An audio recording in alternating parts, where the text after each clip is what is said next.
you check the children. Show a little massive. Hi, I'm Chucky. Wanna play? Sometimes that is better. You're gonna need a bigger boat. What's up, everyone? Welcome back to the Horror Show. I'm Cecil Laird. And I'm Daveys Death Ray. That's right, I'm joined once again by Daveys Death Ray. Guys, if you don't already have Daveys Death Ray in your subscription list, you're missing out.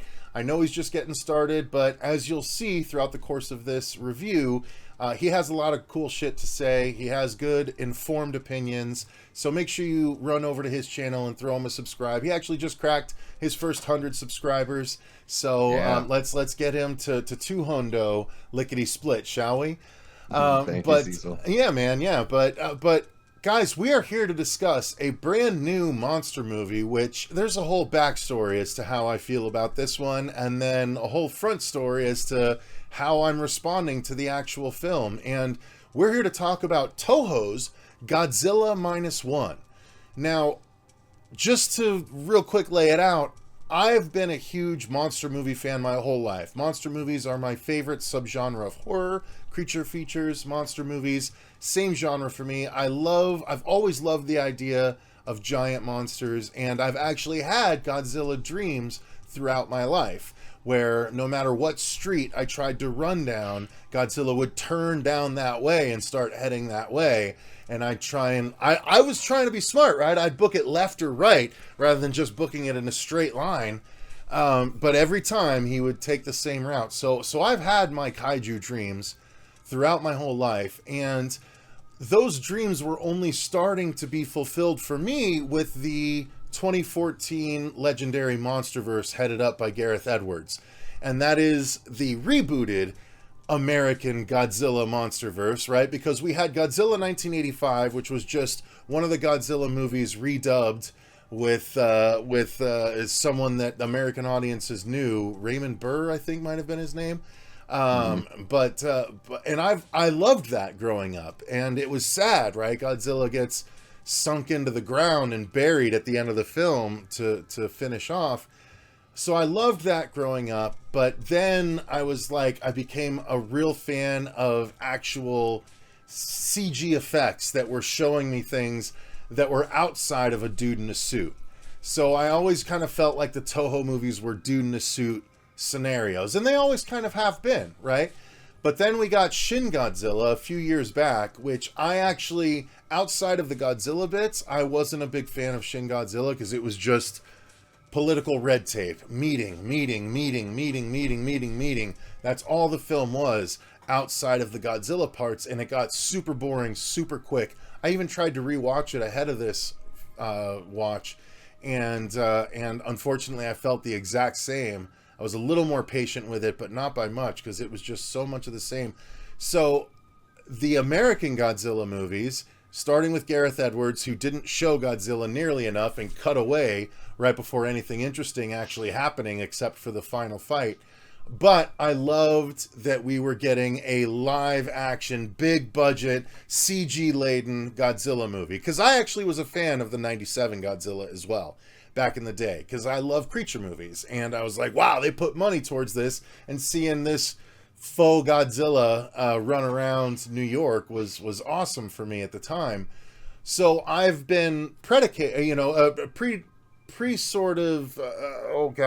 think of the word, but Predisposed. Thank you. Yes, God, I knew it was a pre-D word, but I couldn't think of it. Predisposed to American Godzilla films, and so Gareth Edwards started it off amazingly. Then we got Kong Skull Island, which ultimately became part of the MonsterVerse, but I loved it. And then we got my favorite in the franchise, which is Godzilla King of the Monsters. I absolutely love that film. I love the creature stuff. There's so much scary in that movie. And then it got silly with Kong versus Godzilla.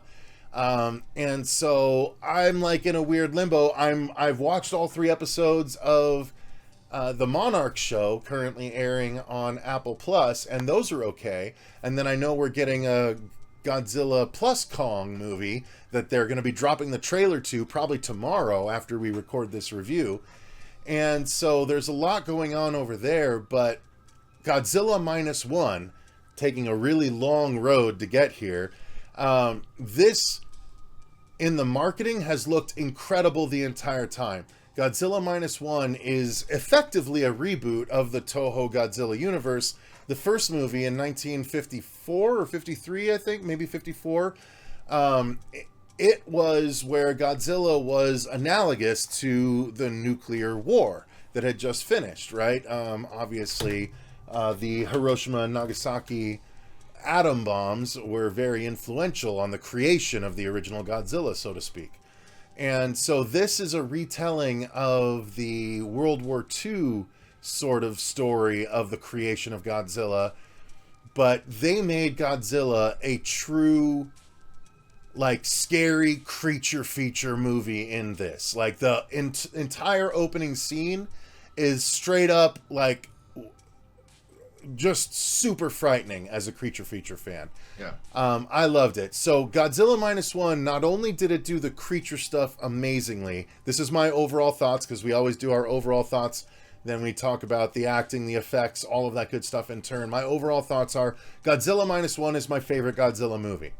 And that's coming from someone that has historically not been a fan of the Toho films, loved the American stuff, but this is better than any and everything I've ever seen Godzilla. I loved not only the creature stuff, it was incredible, and Godzilla's never been scarier, but I loved the human story. It was so engaging from start to finish. I cared. I cried before the end of the film. This was a perfect kaiju creature feature for me, and easily the best Godzilla movie I've ever seen. This is essentially overall thoughts. This is a 10 out of 10 for me. I was so surprised, and I'm so excited to talk about it with someone finally. So yeah, Davey, what are your thoughts? Yeah, I mean, I'm getting goosebumps just hearing you talk about it, because I felt really similarly. I, don't have as much experience as far as, I remember seeing the 85. I think I've seen the original as a kid. And then, I've actually probably seen more Gamera movies than I've seen Godzilla movies, because I'm a big Mystery Science Theater guy. So, the Gamera movies are all very similar as far as kind of like what you're saying about it's a bureaucratic meeting. How do we defeat this thing? And then they keep on going back to the drawing board. And there's usually a few human characters that you're following throughout that story. And this kind of even reminded me of that, but done just the best possible way, and way more character than than any of those movies have. I agree. It's the best Godzilla movie I've ever seen. And I'm right there with you. The emotion that they get from you, the stakes are always very clear. And I love seeing a movie where, the main character is not perfect. And as an audience member, you understand that, but you're also like hoping that he finds his stuff and can do what he's got to do to at least make himself feel right about everything. So I was very, very impressed. This movie floored me. Awesome. That's so great to hear. Yeah, I mean, the writing was phenomenal. I loved it. And like when I got towards the end and the movie leads you down a path and then it cuts away from a conversation right before something, and then I'm like, wait, they mentioned that no planes were built with this, and then there was a cutaway right after one more thing, and I was like, oh, like they managed to make this emotional and yet satisfying on so many levels.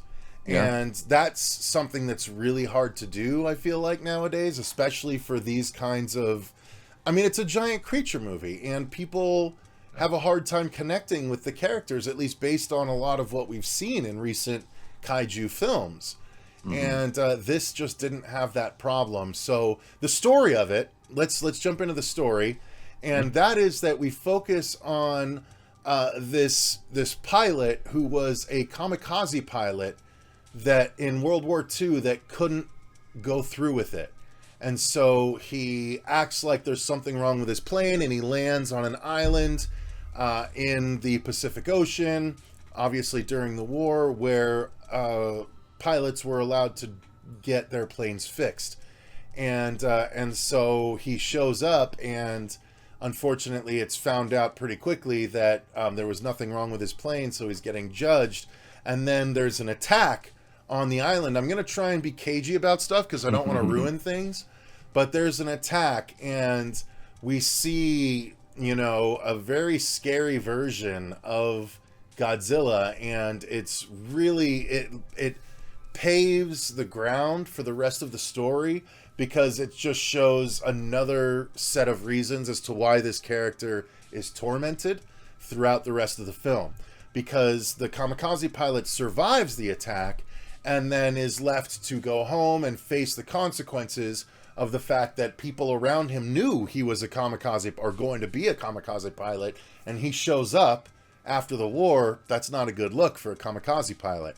And so he's left to build himself back up, and he encounters a young woman who is in similar dire straits after the war, because the war ends and the story moves on, and she has taken custody of a baby who is not her own, and so they all end up sort of having to survive together, and therein lies the true basis of the characters that you're following throughout the film. And it made me care so much more. That's all I'm going to say about the film, other than the monster that the kamikaze pilot encountered on the island is now infinitely larger, because it takes place a couple of years later, and it starts to launch an attack on the mainland headed to Tokyo. And he's the only one that kind of knows the power of what it can do.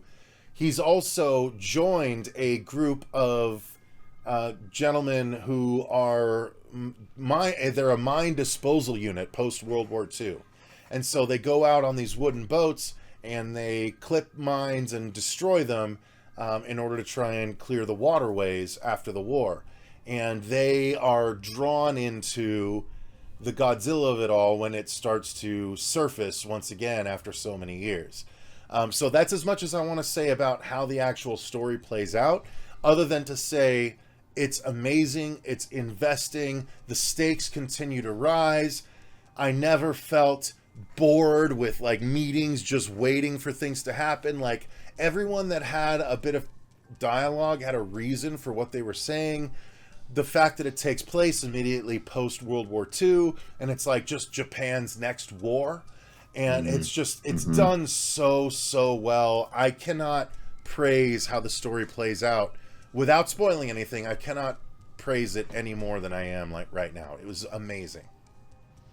Yeah, the like you're saying, the stakes with the war having just been finished, it was a really, I thought they brought in like a really sobering view of, you know, what Japan was actually dealing with after the war, which is so cool to see that, you know, looking back at, you know, we're in 2023 now, and looking back at World War II, and just getting an idea of how the people of the country felt about, you know, where the government left them, and just all that kind of stuff. It was really interesting to get that extra level. And yeah, the guys on the boat, I had so much fun with all of that. To me, it kind of, you know, there are certain scenes where I was getting a Jaws kind of vibe, and I absolutely adore Jaws. Jaws is, if I had to pick my favorite movie, it's really tough, I know, to pick your favorite, but I'd have to go with Jaws because it has everything. And this movie is similar in that too. There's suspenseful moments, there's horrific moments, but there's also light, funny moments that are well timed and well placed, and it fits the character. And then there are, yeah, like you've said, really intense emotional moments as well. They keep your grip. And yeah, I wasn't bored either. I never felt at one point or any point in the story, oh, it's kind of lull, you know, here's the lull. And it's a 2-hour film that just, man, right from jump, it just keeps you going. And yeah, I mean, man, the performances of the actors, especially when you don't speak the language, you know, these guys and gals put in some really convincing performances, and it was refreshing. I thought that was the biggest takeaway I got, comparing it to all American films, not just kaiju films, is it was just really refreshing to see a film that relied on characters, character development, story, and everything else that circled around it, whether it was a political message or a sociological message, was weaved into the story and the characters. So it didn't seem ham-fisted. I think not every American movie is guilty of that, but I think like when you listen to the conversations people have about film, I think a lot of times people feel like films get culture war-y, like either on either side a lot of the times here in the States. So it was really refreshing to see a movie where it's like, hey, they're just kind of making an old school kind of movie, like the kind of movie you would have seen from the United States, big time production companies in the 80s or 90s or even the 70s, where it's just a little bit more of a sobering real world view instead of everything is fluffy and, kittens all the time. No. But yeah, I mean, that was one of the big takeaways I got from it was this is kind of a ballsy move, and maybe it's not if you're in Japan, but just a really great kind of back to the basics, but doing it with an amazing production value.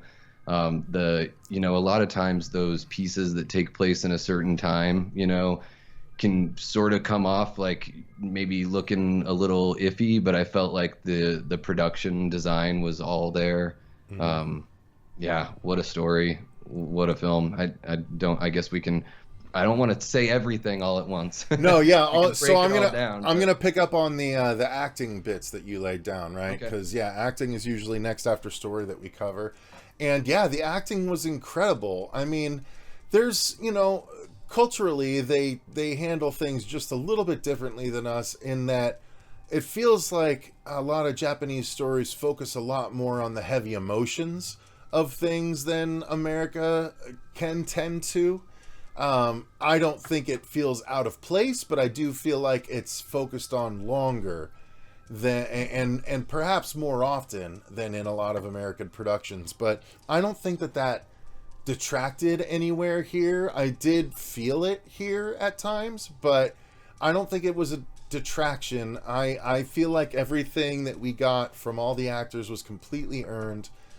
There was a really young girl, 2 to 3 years old. Yeah. Who had a lot of weight on her little shoulders, and there was a little less nuance and a little more straight crying than perhaps one might want. But again, she's 2 to 3 years old, right? And she did a wonderful job keeping that in mind. But like everyone was so good, and again, that little girl is part of what made me tear up at a particular moment. So, I teared up more than once in this film. And it's because the story was so well crafted and the acting was so well executed. And there was something that I was hoping for, like something big happens that caught me off guard about halfway through. And especially character-wise, I'm talking about. I think you know what I'm probably referring to. Mm-hmm. And I was like, God, wouldn't it be amazing if, like, at the end of this road, it was discovered that somehow that's not the case? And, like, it ended up kind of heading that direction, and I was so happy. Like, I was tearing up from happiness, and I was like, this is just such a wonderful... This is the perfect kind of emotional roller coaster that you want with a film. Yeah. And I absolutely loved it, and it wouldn't have been anywhere near what it was without the acting. And I think that this speaks very much to the value of sub versus dub. I'm a big fan of doing subtitles versus dubbing because the original actors put little nuances in that a lot of times the dubbing just cannot capture. And this is a prime example. This is a 2+ hour movie. It's like 2 hours and 5 minutes. And it's reading the whole way, but I was able to feel the actors so much more because it was authentic the whole way through with the subtitle versus the dub. What are your thoughts? Yeah, I can't stand dubbing. I mean, when you're a little kid, it's a lot more convenient or whatever. Right. But yeah, I'm subs over dubs all day because, just like you said, I want to, experience that performer or all the performers' total performance. Yeah. So to me, it's not just about how they emote with their body and their faces, but it's about how they say the lines. Even if I don't speak the language, there's something about that delivery that I feel really anchored to as an audience member. And stuff like emotion or even jokes, I think all of that, because there is some really good humor mixed in here and a couple characters that do a really good job of pulling that off.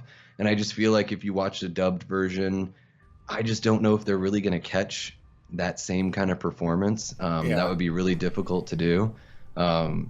Very well earned emotional moments. I did tear up a couple times. There were a couple spots where I was like, am I just going to start like bawling right here by myself in AMC, surrounded by strangers? Yep, I did. Yeah, and so all of that worked for me. And especially the 4 guys on the boat, they just all feel... What a wonderful... You nailed it with the Jaws comparison. Like, it's just a wonderful little foursome, and I cared so much more about what happens towards the end of the film as a result of the relationships developed with them. Like, when it was like, no, you don't have the experience, we need to go. And then, like, when he's like, I was actually kind of glad to see him. I was like, yeah, me too. Like, it was just so cool. It was so well crafted. It can be a little cheesy for some people, I'm sure. But, God, it's just so entertaining. It's what movies are all about, in my opinion, quite frankly. No, I'm glad we're in alignment there. I think I want to touch briefly on the filmmaking and the sound design before we get to the effects. Okay. The filmmaking was incredible. The shots that were utilized, Godzilla, there were only... Well, we'll get to that in the effects, but Godzilla was presented amazingly throughout the entire film. I really, really dug how the film was shot, though, how it brought you into the world, how it brought you into the Godzilla zone, which made you scared. It did a really great job of putting you in the POV of people that could get stomped a number of times. And that's rarely focused on in the past Godzilla films I've seen, surprisingly. And so the filmmaking went such a long distance to making me feel like I'm on the street with everyone running and stuff like that. It's got to be lauded, you know what I mean? It's got to be given its flowers. Yeah, I thought that it was the most like claustrophobic I've felt in one of those movies where, you do feel like you're on the ground and you feel like when Godzilla gets on the land, it's holy shit. Like he's not. It's crazy because it's almost like he just creates chaos just by being there, of course, because he's so big and he's walking around. They nailed the force of nature versus giant monster thing. He was absolutely a force of nature in this rather than just a giant monster. Yeah, he's like a storm. And it's just the storm hits, and the best you can do is try to run and find a place to hide and just hope that he doesn't walk there. Hope that he doesn't use his fucking atomic breath, which, God bless America, for the first time, the weight and the impact of that atomic breath is incredible. Yeah. Like, I have never, ever wanted to avoid Godzilla's atomic breath like I have in this film. Because it's literally like an atomic bomb wherever it lands. It's so fucking cool. Yeah, and the sound is, to talk about the sound design, just how loud everything gets in some of those moments. His roars, made me jump more than once. Oh my gosh. And then they they're so dynamic because then there are some moments that are dead quiet and it's like the silence is almost just as loud as the sonic boom, and the music was really good too. I love that they bring back the old theme. Yeah, dude, it's so good. And it's got all this, it's funny because Godzilla is one of those things that's been parodied over and over. People can make fun of that music, or, like Chappelle does that hilarious Godzilla bit on his old TV show back in the day. But it's, and he what does he smoke out of the volcano? He just plucks up some trees. But yeah, what really impressed me with sound design and just the overall film, I guess, is that you're taking something that's really easy to take the piss out of and make fun of, but they find a way to really make you care, to ground it as much as they possibly can. And I was believing every minute of it. And yeah, I think the sound is a really big part of that because it gets scary and the sound does a lot of that work, I think, and some of the other music was really pretty too. There are just some really great, the melodies and the scales that that musicians use in other parts of the world, where they use scales that we don't use in the Western world. You just find these melodies that are really intriguing. Maybe it's kind of an otherism because you're not used to hearing that kind of stuff. But again, just another part of like the Japanese culture coming out in this film that I really loved. I also, quick jump back to some of the acting stuff. The Japanese culture of being like very proud and not showing weakness, but knowing that everybody has weakness somewhere within them was a really interesting kind of theme that they have in this film as well. So, yeah, man. And that sonic boom, holy cow, it gets pretty dang intense. It's really, really awesome. Let's get into the effects of it all, because like that's usually my disconnect point with the Toho Godzilla stuff. Even Shin Godzilla, it felt very suity to me. And that's probably my only complaints about this entire film, is there were two moments where, well, I will say one moment in particular did something that made me feel like it wasn't Godzilla-y. At one point, Godzilla is coming back out into the ocean, and it's from a far distance, and he's kind of got like some janky movements, like he was kind of moved into the ocean by special effects artists. As someone that watches Corridor Digital and all of their special effects artist breakdowns for the last 3-4 years, that looked jank to me. And then there was a couple of the problem is when the wide shots, when Godzilla's walking, he's just stomping, and like that's the one thing that I think the American Godzilla has over the Toho Godzilla, and that's as it moves, even when it's just going from building to building, it's like looking around and it's doing something rather than just being like head straight, slow steps, arms not moving at all. Like that feels less like Godzilla than the American Godzilla that's like doing stuff and it's like a real creature. Yeah. But outside of that, and those are really only in the really big wide shots, outside of that, everything close up with Godzilla in this was intense and fucking freaky, and I would never want to be caught on the same continent as this motherfucker. But I do have to say that those were the only moments of jank that I found in the film. Otherwise, effects-wise, it's incredible the whole way through. And the mixture of miniatures with the CG that they did was just phenomenal.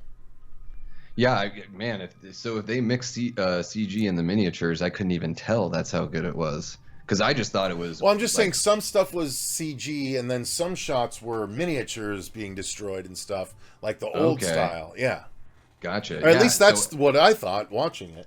Well, yeah, they must have blended it so well because it wasn't anything that sort of stuck out to me at all. Yeah. And yeah, I mean, there are, like you're saying with the wide shots, I think they were kind of going for that older, since it is a reboot, there were times where I'm like, oh, he just has his hands just like up there. Yeah. I'm like, oh, that's kind of like the way the old Godzilla looked. So they're trying to find a way to bring guy in a suit into, the new generation. And yeah, I mean, all the stuff at sea that they get into, all those scenes, are very impactful.